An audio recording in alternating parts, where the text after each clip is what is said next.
So that brings us to the world title stuff for the month. Great. Yeah, the whole story here is that Vince Russo is just God.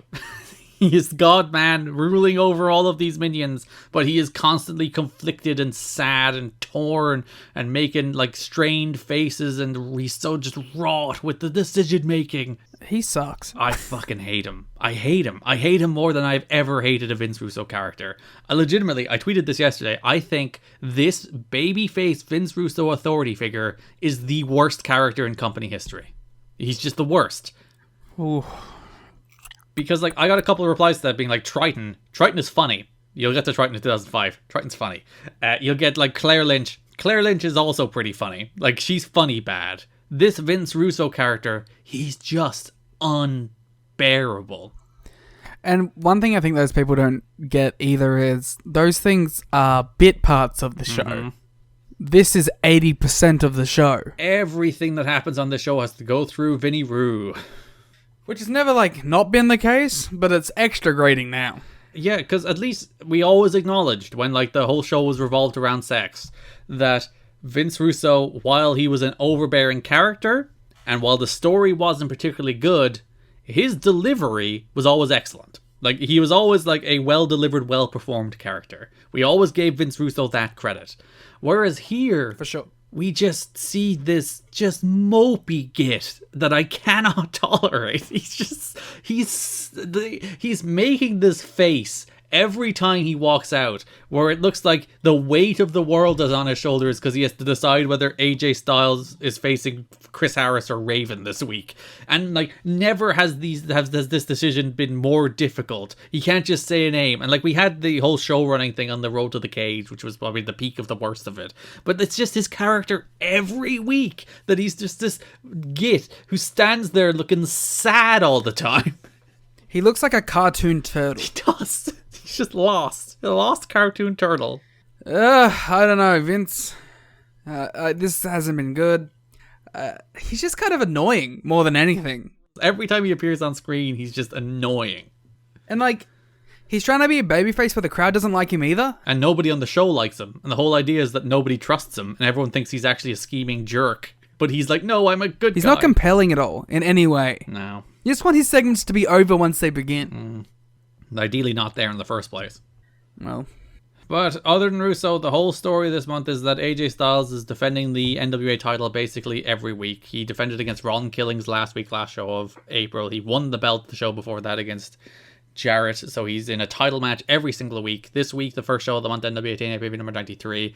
He's defending the belt against Raven. Yeah, I liked the Raven match. I didn't, so I'll start with you. I just thought this match was, like, it's just nice to have two stars go out there and wrestle, and I enjoyed Raven kind of working over the limbs. This is the only limb Raven match that I've enjoyed so far. I didn't like the chair stuff that much. Like, anything that involved the, like, cheating wasn't my cup of tea, but I liked the actual in-ring work. I think that overbooking has, like, reached a critical mass this month in particular. Where it's just like, you can't just have AJ Styles babyface having a title defense against Raven. Particularly, like, the most egregious one is, like, you can't just have him having a title defense against Chris Harris. There always has to be bullshit. There's just so much bullshit. And the bullshit usually results in Vince Russo having to make sad faces about how much bullshit there is. And he can't possibly come up with a solution to get rid of all the bullshit. And he gets all sad about it. It's really annoying. They're paying off all the bullshit with the King of the Mountain match, though. So... Get to that in a sec. But yeah, I'm not into this Raven heel run at all. I'm just not into him as a character. I'm not into him as a wrestler, which is very disappointing because, as we've stated many times, we enjoyed Raven a lot in this show so far. Yeah. He was the wrestler of the year last year. Yeah, he rocked. Every week we'd come on and be like, oh, Raven's thing this month was the best thing that happened this month. Oh, the show sucked, but Raven was good. Whereas now, like, the show is boring and Raven is boring. He's been dragged down to the level of the rest of the show. With a needless heel turn. That's all it is. They turned him heel. They should never have turned him heel. Honestly, the best thing this month was the Abyss Eric Watts stuff. We'll get to that. You and your Eric Watts agenda. I'm not even joking. This is completely unbiased. This is just an objective truth. The best stuff this month was the Abyss Eric Watts stuff. Alright, we'll get to that when we finish the world title stuff. Can we just skip it? No. So earlier in this show, Scott Hudson was talking to Armando Quintero and La Parca. Yeah. The La Parca. Massive star. Observer Hall of Fame candidate? Mm. I don't think he was. I think he was voted in, was he? The reason La Parka is here is because this is held on May 5th, Cinco de Mayo. So they have La Parka there, except it's not La Parka. A notable name for US television too at this point, WCW and such. So La Parka's doing a promo and speaking in very broken sounding Spanish before Raven attacked him. Yeah. It was so rude too. He's like, thank you for being here. Bah! Yeah, it's like, hey La Parka, it's nice to see you. Brr, brr, brr, brr, brr, brr. And I was, you know what I was like? I was like, damn, we're getting a cool Raven La Parka feud. That would have been better than what it turned out to be. I was into it. I really wanted it. So yeah, the main event, you had that Styles and Raven match. Raven pulled out a container of powder. Raven dropped it. AJ threw it in his eyes while also simultaneously eating a super kick. Raven then dropped to hold the ref into a chair because he was blinded. Raven hit AJ with a chair, but there was no ref. Then out comes La Parka. I was like, yes. Also, LA Park was inducted in 2018. Good for him. So La Parka drops Raven with a DDT. Styles hits the Styles Clash to retain. Then La Parka reveals himself. He unmasks Liam. Turns out, every time you've seen La Parka, it's been Chris Harris all along. Yeah. And the other La Parka was, of course, Bobby Roode. They actually say who it is here. It was played by Harry Del Rios, aka Spellbinder, according to Wrestling Observer. Raven is not a Wrestling Observer Hall of Famer, by the way. And I don't think he ever will be. I don't think he's going to make much of a case at this point in his life. He did just show up against all odds. You never know. You remember WCW also did this angle where I think it was DDP unmasked himself as La Parka? Yeah. He's one of those guys that they use for that sort of spot. AEW needs to continue the tradition. Who's the AEW La Parka? It's got to be like someone involved in this Roosh Raven feud, right? Raven? Roosh Andrade feud. No, it's how MJF should return. Ooh, I like that a lot, actually. You should have La Parka strut out, hit somebody with a chair, unmask, it's MJF. That'd be great. So yeah, La Parka is actually Chris Harris. AMW beat up Raven. The entire locker room comes out. Russo's here. Russo says Harris is exactly like Raven, but then Harris says, shut up, I want to face AJ. And AJ's like, yeah, sure. And Russo's like, oh, I don't want that match to happen. And then they all brawl to go off the air. Would the King of the Mountain match be better if La Parka was in it? Yes. Who would you take out for La Parka, though? Listen, I know he's the world champion. I'll take out Jeff. Yeah, get Jarrett out of here. Mostly so he can't win. And then La Parka can win the belt. That's the way to come to TV.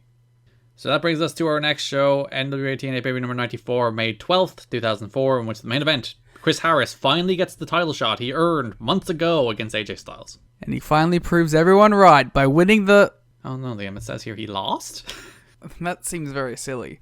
Well, you know, it makes sense. Maybe they want AJ to go on a big run heading into TV. Oh no, Liam, AJ loses the belt next week. Wait, what?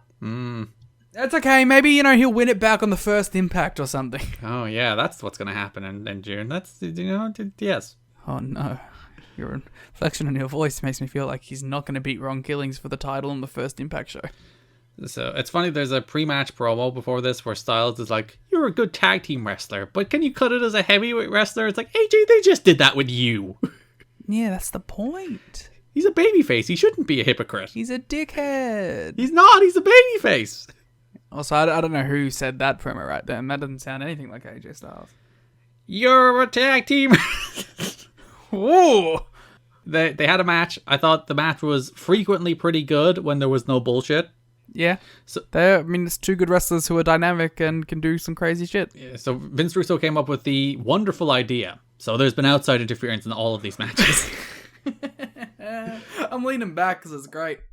Oh, I have a mic that can move now. I can actually do this. So Vince Russo has this miraculous idea that instead of just simply banning people from ringside, as perhaps a normal, rational person might do, Vince Russo has concocted a master plan where he will have Raven and Ron Killings handcuffed to the turnbuckles, to the posts, where they could never get involved, right next to the ring. Right next to the ring, within reach of the ring and the ropes and the top rope, where they could not possibly interfere in the match. And the wrestlers! This is Vince Russo's master plan. Raven interferes immediately. Yeah, Vince Russo's a fucking idiot. Then Conan runs out, cuts Ron Killings free with bolt cutters. Which actually rules. It took him ages too. He was like, and it wouldn't break. It was good stuff. We've also been having a ton of 3LK stuff in the lead up to this. Yeah, we'll talk about that in the lead up to the match next week. Because it's more Vince Russo stuff and I hate it. So Truth then interferes on AJ for a while before Don Harris comes out and he boots Conan and Killings. Harris hits the catatonic, but then Raven pulls the referee out. Raven then grabs the key from the referee, unlocks his cuffs. He hits Harris with a chair.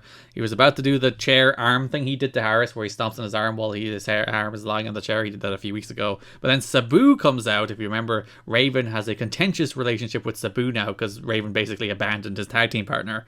Sabu makes the save. Kid Cash runs out, hits Harris with a pipe, which Styles follows with a discus lariat to retain. Then Raven hits Styles with a chair, but then Harris spears Raven, but then Killings drops Harris. All the locker room comes out. Russo books a 4-way between the four for next week for the title.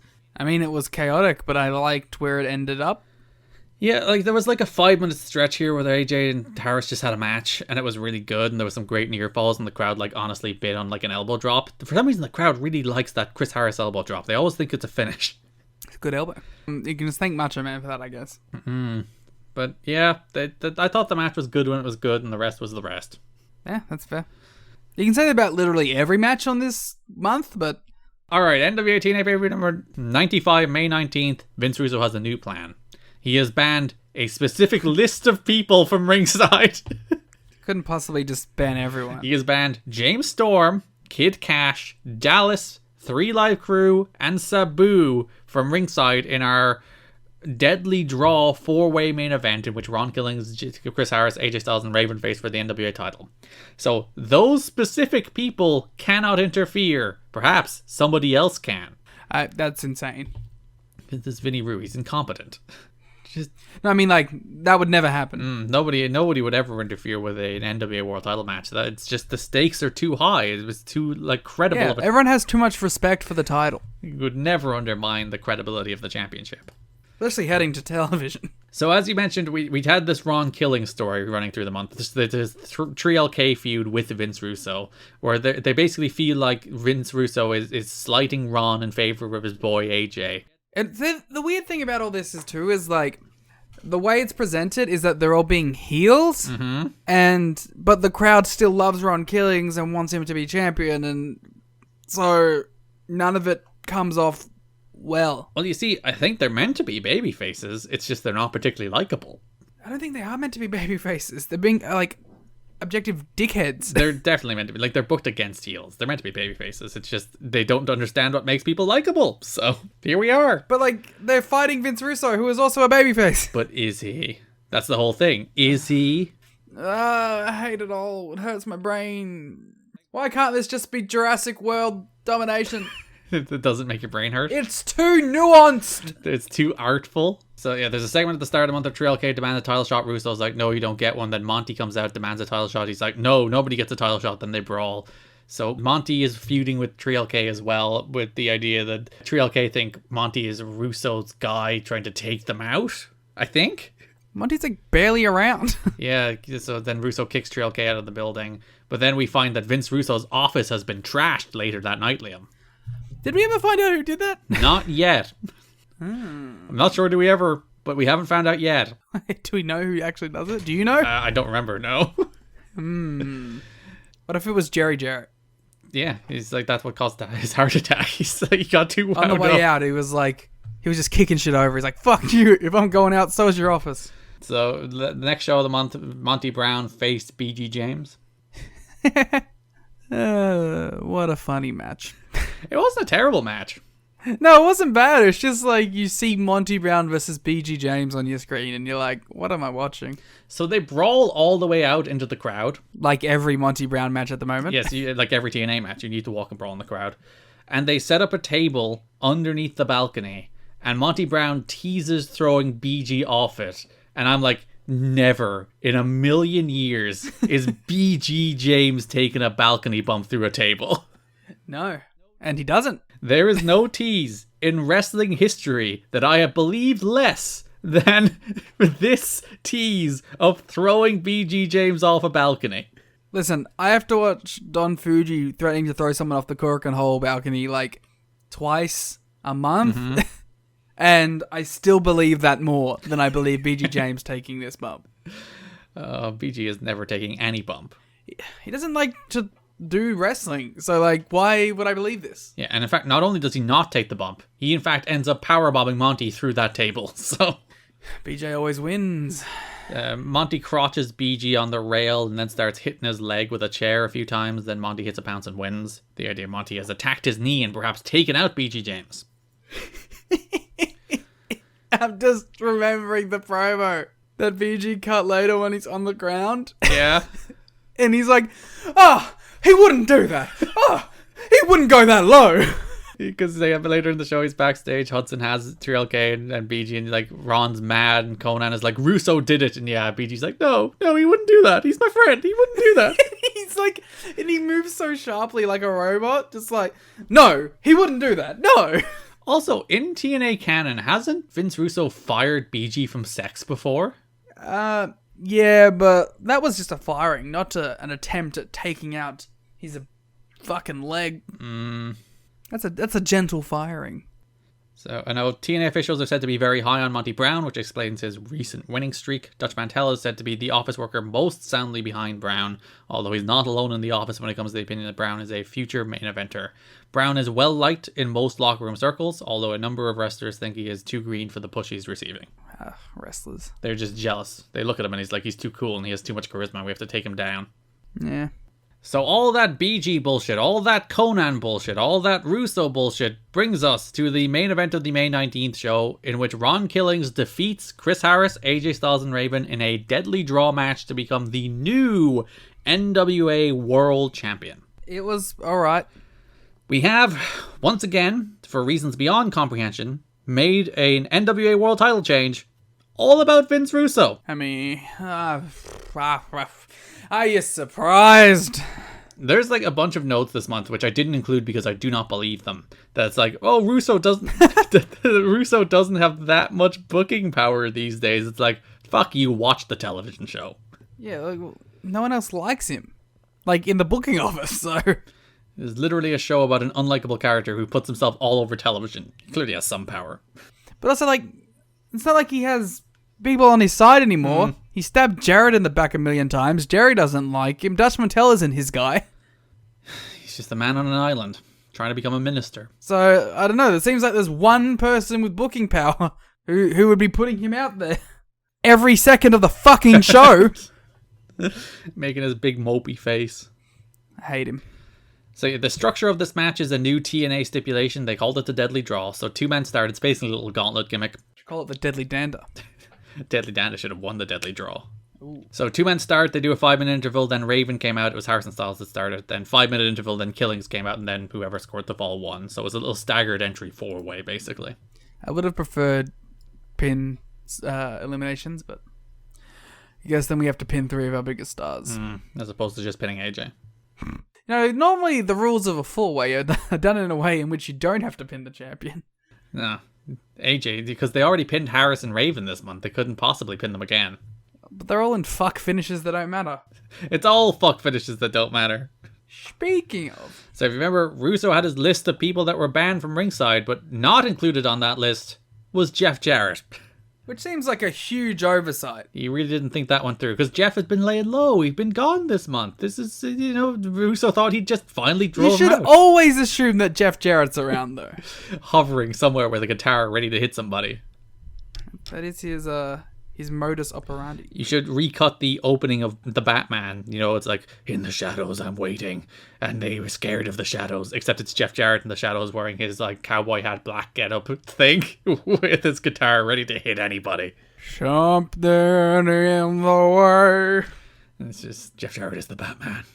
Except he has a guitar. Jeff Jarrett is the bad man. He's the guitar man. The guitar man. So Jarrett comes out, he hits Styles with a guitar, which is like a shoot guitar shot. That Styles' blade job is not a blade job. He was busted open by that guitar. Cool. Harris had Styles beaten, but then Killings pulled the referee out. Raven clotheslined both himself and Harris over the ropes. Killings hits a top rope axe kick on Styles. Which looks awesome. Yeah, great finish. To become NWA champion for a second time. But then, we couldn't just have a celebratory moment. Couldn't just be like, oh, the Truth has won the belt again. Everyone's very happy that the Truth has won the belt again. Nah, has to be about Vinny Roo. Vinny Roo comes out, he grabs the title, he looks all mad, he's making his face again. Am I gonna allow this? The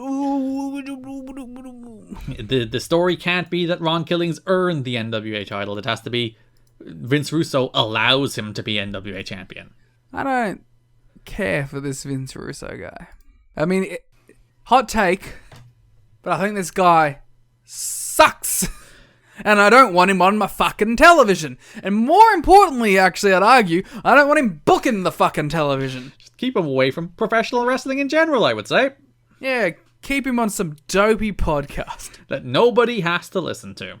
Yeah, only huge losers do them anyway. Nobody does podcasts. In 2022. This isn't a podcast, this is a higher form of art. This is an audio experience. Sorry, this is a conversation series. This is a conversation with our best friends. Yes. Hello, best friends. How are you doing? Now with the best friend. So yeah, Russo decides that the decision will stand and that Ron Killings is the new NWA World Champion. Great. Glad we needed that 3 minutes. Ron Killings didn't find out until the day of the show that he was winning the NWA title. He was said to be frustrated when wrestlers warned him that his title reign would likely be a short one, since everybody expects Jeff Jarrett to win the title either before the show debuts or FSN shortly thereafter. I'm sad. And they're right. He has a 2-week title reign.